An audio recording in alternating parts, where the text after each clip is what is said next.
When Adonizedek, the king of Jerusalem, had heard these things, specifically, that Joshua had seized Ai, and had overthrown it, for just as he had done to Jericho and its king, so did he do to Ai and its king, and that the Gibeonites had fled over to Israel, and were now their confederates, he was very afraid.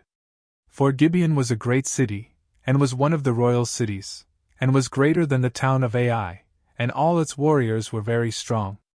Therefore, Adonizedek, the king of Jerusalem, sent to Hoam, the king of Hebron, and to Piram, the king of Jarmuth, and also to Japhia, the king of Lachish, and to Debir, the king of Eglon, saying, Ascend to me, and bring troops, so that we may fight against Gibeon. For it has fled over to Joshua and the sons of Israel. And so, having assembled, the 5 kings of the Amorites, the king of Jerusalem, the king of Hebron, the king of Jarmuth, the king of Lachish, the king of Eglon, together with their armies, went up and encamped around Gibeon, laying siege to it. But the inhabitants of the city of Gibeon, when it was besieged, sent to Joshua, who was then staying in the camp at Gilgal. And they said to him, May you not draw back your hands from helping your servants. Come quickly and free us, and bring troops. For all the kings of the Amorites, who live in the mountains, have gathered together against us. And Joshua ascended from Gilgal, and the entire army of warriors with him, very strong men. And the Lord said to Joshua, You should not fear them, for I have delivered them into your hands. None of them will be able to withstand you. And so Joshua, ascending from Gilgal throughout the night, rushed upon them suddenly.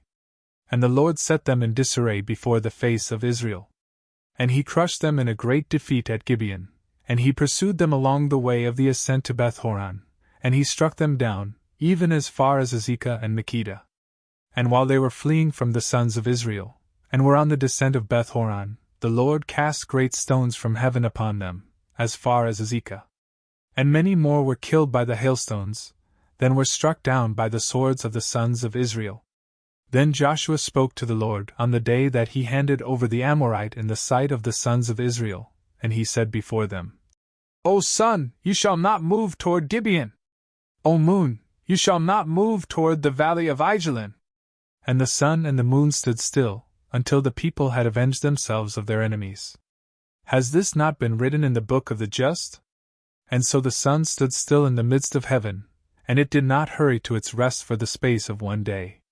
Never before and never after was there so long a day, as when the Lord obeyed the voice of a man, and fought for Israel.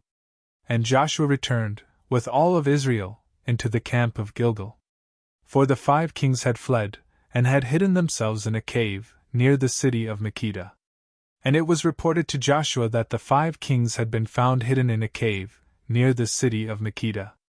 And he instructed his companions and said, Roll vast stones to the mouth of the cave, and station attentive men who will keep them closed. But as for you, do not stay here, instead, pursue the enemies, and cut down the lattermost of those who are fleeing. You shall not permit those whom the Lord God has delivered into your hands to enter into the protection of their cities. Thus, the adversaries were struck down in a great defeat, and having been nearly consumed, even to utter annihilation, those who were able to escape from Israel entered into fortified cities. And the entire army returned to Joshua at Makkedah, where they were then encamped, in good health and in their full numbers. And no one dared to move his tongue against the sons of Israel.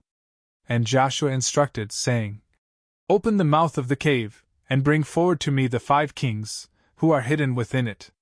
And the ministers did just as they had been ordered. And they led out to him the 5 kings from the cave, the king of Jerusalem, the king of Hebron, the king of Jarmuth, the king of Lachish, the king of Eglon. And when they had been led out to him, he called all the men of Israel, and he said to the leaders of the army who were with him, Go, and place your feet upon the necks of these kings. And when they had gone and had tread their feet upon the necks of those who were thrown down, he spoke to them again. Do not be afraid, and do not dread. Be strengthened and be steadfast. For so will the Lord do to all your enemies, against whom you fight. And Joshua struck them down and killed them, and he suspended them on 5 gallows. And they hung there until evening. And when the sun had set, he instructed his assistants that they should take them down from the gallows. And having been taken down, they cast them into the cave, where they had lain hidden, and they set vast stones at its mouth, which remain, even to the present. Also on the same day, Joshua seized Makkedah, and he struck it with the edge of the sword, and he put to death its king and all its inhabitants. He did not leave in it even the smallest remains. And he did to the king of Makkedah, just as he had done to the king of Jericho. Then he went on, with all of Israel, from Makkedah to Libnah, and he fought against it. And the Lord delivered it, with its king, into the hands of Israel. And they struck the city with the edge of the sword, and all its inhabitants. They did not leave in it any remains. And they did to the king of Libnah, just as they had done to the king of Jericho. From Libnah, with all of Israel, he went on to Lachish. And taking positions around it with his army, he besieged it. And the Lord delivered Lachish into the hands of Israel, and he seized it on the following day, and he struck it with the edge of the sword, and every soul that was in it, just as he had done to Libnah. At that time, Horam, the king of Gezer, went up so that he might assist Lachish. And Joshua struck him with all his people, even unto utter annihilation. And he went on from Lachish to Eglon, and he surrounded it. And he also defeated it on the same day. And he struck all the souls that were in it with the edge of the sword, in accord with all that he had done to Lachish. He also ascended, with all of Israel, from Eglon into Hebron, and he fought against it. He seized it, and struck it with the edge of the sword, likewise with its king, and all the towns of that region, and all the souls that were staying in it. He did not leave any remains in it. Just as he had done to Eglon, so also did he do to Hebron, consuming with the sword all that he found within it. Returning from there to Debir, he seized it, and laid waste to it, likewise with its king. And all the surrounding towns he struck with the edge of the sword. He did not leave in it any remains. Just as he had done to Hebron and Libnah, and to their kings, so did he do to Debir and to its king. And so Joshua struck the entire land, the mountains, and the south, and the plains, and the descending slopes, with their kings.